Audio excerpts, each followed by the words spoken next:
Kaka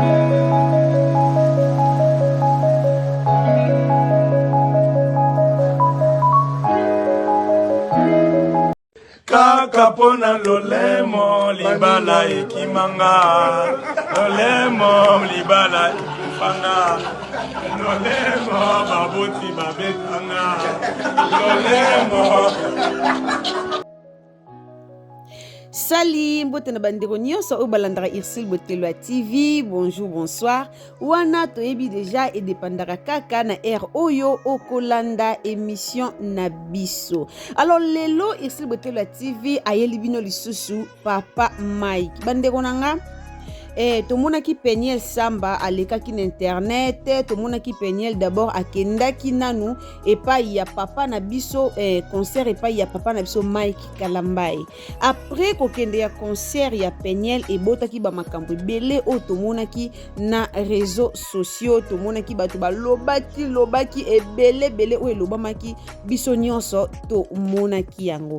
Esuki wana te bandeko nanga. Esuki wana te kolala kolamuka to komona Peniel anosaki ke akoloba na internet azana makambo akoloba trop c'est trop. Alors kokoma ya Peniel en tout cas bato belé babandaki kozela bayeba eloko nini oyo Peniel Samba akoloba. Vraiment bato bazalaki ebele ya kozila, bato bazalaki vraiment ebele oyo bazelaki koyoka eloko nini oyo Peniel Samba alingaki aloba. Bandeko na ngai tovandi toyoki makambo nini o Peniel alobi, mais lelo bato baye na internet, lelo bato baye koloba lisusu na internet, lelo bato baye susu kofinga Peniel pourquoi sengi pardon et azobondela Mike makambo ebele o ebimi. Alors lelo Irsil Botelo TV aye kosolola na bino eloko nini oyo ezoleka epa ya Papa Mike. Tomoni bandeko mususu balobi kete Mike Peniel Samba répondre Mike a répondre Peniel vidéo wana bomoni na tieli bino na ebandeli wana o kaka pona lolemo libala ekufa pona lolemo ka ndenge boyoki makambo elobami na vidéo wana. Bandeko na ngai lelo toyeba est-ce que Papa Mike Kalambai a répondre Peniel to te. Po toyebi parfois biso bata mokili tolinga kolobaka so bomoni mwa likambo moko ezoleka na internet. Ceux qui Kongola Monica likambo eleka na internet toyaka tomonaka bato balobaka mingi komaka o eke zongi o azongisi o alobi.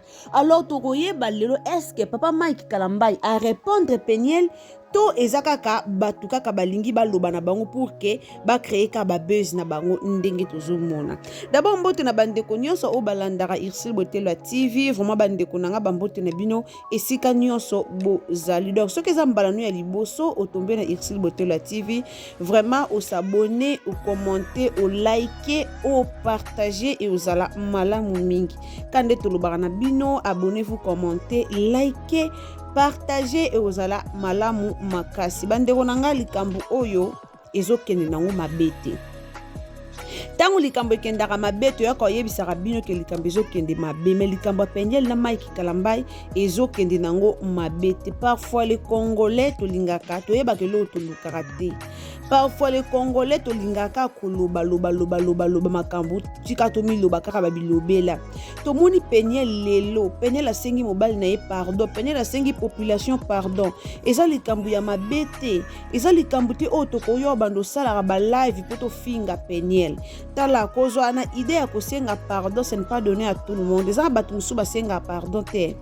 Eza na batu musu ato salie mabe ya ndenge nini. Basenga ka pardon te. Mais tomoni Peniel a se sentir coupable. Muninga lobike akomi na ye ko sambela. Muninga lobike abunga kinzela abongisi relation na ye na Nzambe. Alors azali susu na posa ya kozana problème te, ayebi ka blessa ki bato ebele, ayebi ka sala ki mabe pa bato ebele. Soki lelo Peniel azui courage ya kosenga biso bolimbisi bandeko nanga, est-ce que to créer lango problème? Est-ce que to koya ko finga Peniel? To mona ba page muso balobi ko pasteur Mike Kalambai a répondre Peniel. Pasteur Mike Kalambai jusque là a répondre Peniel te. Jusque là pasteur Mike Kalambai a sali émission te pour aya ko répondre Peniel. bandeko na nga toloba makambo pe ya solo air moko yango bomona babenga biso ka bato toya kopanza sango babenga biso ka mingi balukuta toyaka pe na makambo ya solo. Oui, ya Peniel tolobeze ya solo po tomoni ba video. Peniel anosaki live na compte na ye. Ava kota live o anosaki yango déjà depuis butu. Donc anosaki yango déjà un jour avant. Toyo mona Peniel akotaki na live. Tozaki na live a Peniel 8000 personnes. Tozaki wana. Toyoki Peniel alobi. Toyoki biso nyonso. Toyoki ke ya Peniel asengi bolimbisi wana biso nyonso toyoki. Mais elingi koloba te ke ndenge Peniel asengi bolimbisi ekoma sujet toya kofinga yango bomoni lelo batebele basala na ba mabe bayebaka kosenga bolimbisi te. Bato ebele lelo baosala na mabe amona so asengi bolimbisi na ba réseaux sociaux o bato bakose monke na ye bato bakofinga ye. Eza bien te pourquoi kose monke na mutu o asengi bolimbisi. Lelo na TikTok ekomi ka live eke zongi bato kofinga Peniel. Est-ce que Peniel asali mabe ndenga asengi bolimbisi?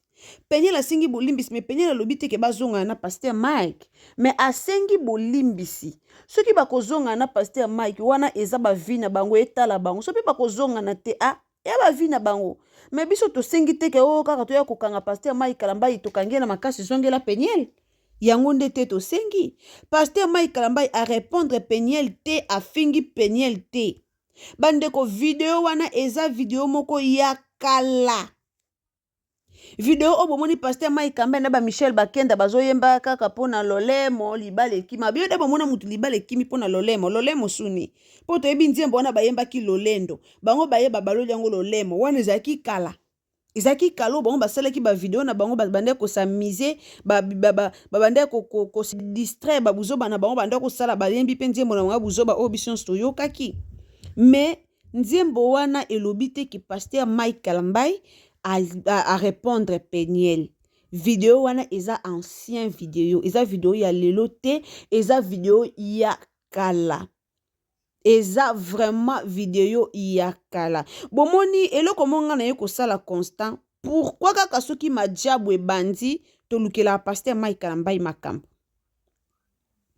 Pona nini majabu ezalaki te Pasteur Mike Kalambai azaki kimie ba mupepe o ya yena Peniel o to bande komona ngo te kimia penzi ekotaki kimia ekotaki nango. Mais pona nini ka tangu kaka majabu ebandi ba makambo ekomi koto likambo ebimi koto likambo ebimi en tout cas eza malamu te. Eza malamu te la famille eza malamu te to yekola pena ko respecta kata batu ezala bien.